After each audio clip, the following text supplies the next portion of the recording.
بسم اللہ الرحمن الرحیم مثلهم كمثل الذي استوقد نارا فلما أضاءت ما حوله ذهب الله بنورهم وتركهم في ظلمات لا يبصرون صم بكم عمي فهم لا يرجعون أو كصيب من السماء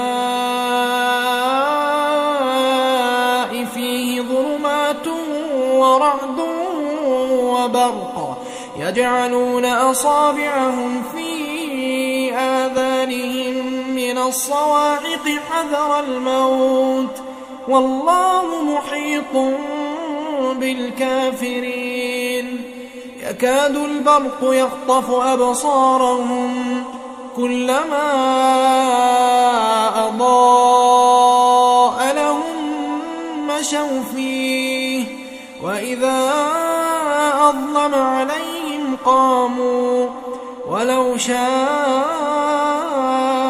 الله لذهب بسمعهم وأبصارهم إن الله على كل شيء قدیر۔ السلام علیکم ورحمۃ اللہ وبرکاتہ۔ محترم سامعین کرام، ابھی آپ نے جن آیات کو سماعت فرمایا ہے سورہ بقرہ آیت نمبر 17 سے 20 تک ہے۔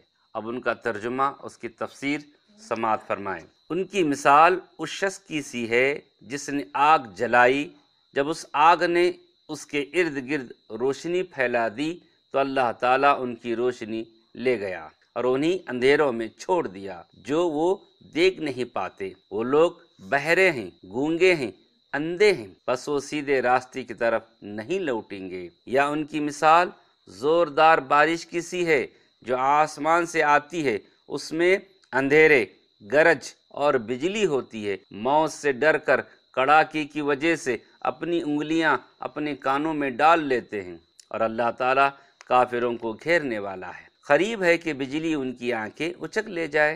جب ان کے لیے روشنی کرتی ہے تو اس میں چلتے پھرتے ہیں، جب ان پر اندھیرا ہوتا ہے تو کھڑے ہو جاتے ہیں، اور اللہ تعالیٰ چاہے تو ان کے کان اور آنکھوں کو بیکار کر دے۔ یقیناً اللہ تعالیٰ ہر چیز پر قدرت رکھنے والا ہے۔ ترجمے کے بعد مختصر تفسیر اس طرح ہے۔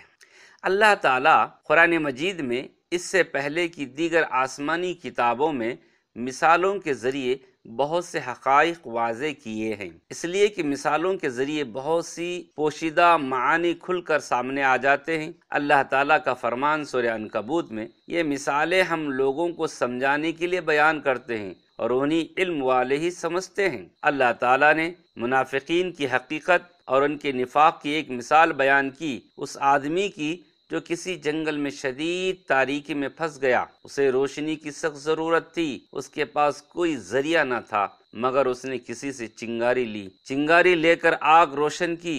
جب ارد گرد کا ماحول روشن ہو گیا، امن و امان کے اسباب دیکھے، آگ سے فائدہ اٹھایا، تو اچانک اللہ تعالیٰ نے اس کی آگ بجھا دی، روشنی رخصت ہو گئی اور کئی قسم کے تاریکیاں، اندھیروں میں اندھیرے گھیرے میں لے لیے۔ ذرا اندازہ کیجئے کہ ایسے آدمی کا کیا حال ہوگا۔ چاروں طرف اندھیرا ہی اندھیرا ہے۔ یہی حال منافقین مدینے کا تھا۔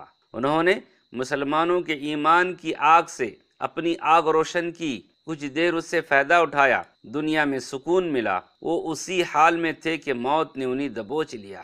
جس جھوٹے نور سے انہیں فائدہ پہنچ رہا تھا وہ کھو گیا، عذاب نے انہیں آ گھیرا۔ اس سے بڑھ کر کیا بدنصیبی ہو سکتی ہے۔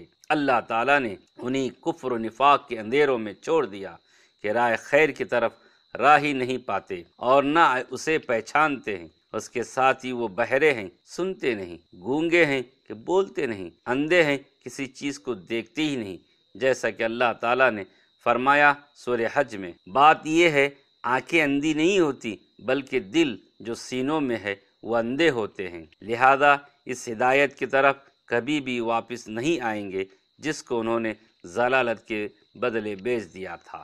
آج بھی ہماری آنکھیں ہیں، کان ہیں، ایسی حقیقتوں کو ہم دیکھ کر بھی اللہ رب العالمین کو بھولے ہیں۔ ایسے حالات میں ہم کو چاہیے تھا کہ ان عبرتوں کو آنکھوں سے دیکھ کر ہم اللہ کی طرف رجوع کرتے، اس کے بجائے ہم کفر و ضلالت میں ہی بھی مبتلا ہیں۔ اللہ تعالیٰ نے ان کی ایک دوسری مثال دی ہے، ان کی مثال آسمان سے ہونے والی بارش کی ہے، جس میں تاریکیاں ہو، کڑک ہو، بجلی ہو۔ جب جب بجلی سے روشنی ہوتی ہے تو چلنے لگتے ہیں، جب روشنی تاریک ہوتی ہے تو گھبرا کر ٹھہر جاتے ہیں۔ یہی حال منافقین کا تھا۔ جب قرآن میں اوامر و نواہی، وعد و وعید سنتے تو خوف و ڈر کی وجہ سے اپنی انگلیوں کو کانوں میں ڈال لیتے، بالکل اس آدمی کی طرح جو بارش میں کڑک کی وجہ سے موت کے ڈر سے اپنی انگلیوں کو اپنے کانوں میں ڈال لیتا ہے، شاید کہ اس طرح موت کا خطرہ ٹل جائے گا۔ لیکن منافقوں کو کہاں سے نجات مل سکتی ہے؟ اللہ ان کے کرتوتوں کا پورا بدلہ دے کر رہے گا۔ محترم سامعین، یکاد البرق یخطف ابصارہم، اس آیت کی تفسیر میں ابن عباس رضی اللہ کہتے ہیں کہ قرآن مجید کی مضبوط مستحکم آیات منافقین کی تمام کمزوریوں کو کھول کھول کر بیان کر رہی ہیں۔ حضرت ابن عباس رضی اللہ سے روایت ہے کہ قیامت کے دن اہل توحید میں سے ہر ایک کو نور عطا کیا جائے گا، منافق کا نور گل ہو جائے گا، ختم ہو جائے گا، تو مومن بھی اس منظر کو دیکھ کر ڈریں گے اور اپنے اللہ سے دعا کریں گے، جس طرح کہ اللہ تعالیٰ سورہ تحریم میں فرمایا، ربنا اتمم لنا نورنا، اے ہمارے پروردگار ہمارا نور ہمارے لیے پورا کر، جس کی تعلیم اللہ کے نبی صلی اللہ علیہ وسلم نے بھی دی ہے کہ مومنین جب مسجد کی طرف جاتے ہیں تو یہ دعا پڑھیں، اے اللہ میرے دل میں، میری زبان میں، میری کانوں میں، میری نگاہ میں نور پیدا فرما، میرے اوپر بھی، میرے نیچے بھی، میرے دائیں، میرے بائیں، میرے سامنے، میرے پیچھے، میرے نفس میں نور پیدا فرما دے۔ اس طرح دعا میں جملہ 25 چیزوں کا ذکر آیا ہے۔ یہ روایت صحیح مسلم کی ہے۔ محمد بن اسحاق نے ابن عباس سے اللہ تعالیٰ کے اس فرمان وَلَوْ شَاءَ اللَّهُ لَذَهَبَ بِسَمْعِهِمْ وَأَبْصَارِهِمْ إِنَّ اللَّهَ عَلَى كُلِّ شَيْءٍ قَدِيرٌ، اگر اللہ چاہتا تو ان کی ظاہری قوت سماعت و بصارت کو بھی چھین لیتا، اس لیے کہ اللہ تعالیٰ ہر چیز پر قادر ہے۔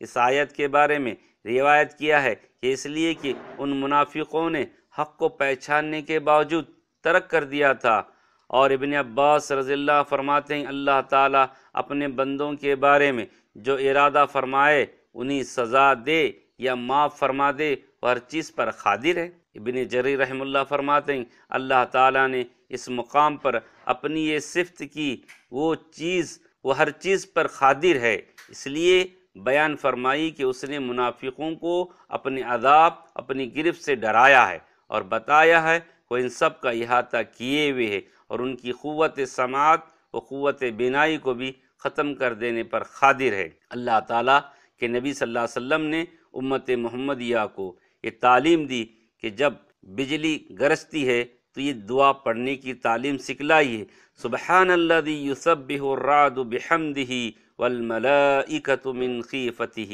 پاک ہے وہ ذات کہ گرج اس کی حمد کے ساتھ تسبیح پڑھتی ہے اور فرشتے اس کے ڈر سے تسبیح کرتے ہیں۔